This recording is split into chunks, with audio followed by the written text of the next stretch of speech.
నువ్వు వెళ్ళాలి. రేయ్. ఎందుకంటే పిల్లాన్ని కొడతారు? పోరా పో. వెళ్తాడండి. గారం చేసి చెడగొడుతున్నా.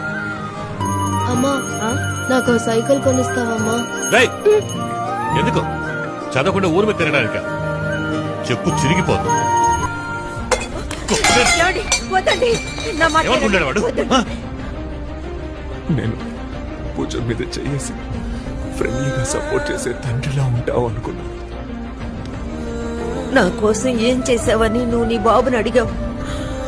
ఆయన కోసం ఏమీ చేసుకోలేదు. అదే ఆయన నీ కోసం చేసింది. నాకొచ్చే సంతోషాలన్నింటినీ వీడికిచ్చే, వీడికొచ్చే కష్టాలన్నింటినీ నాకిచ్చే దేవుడా.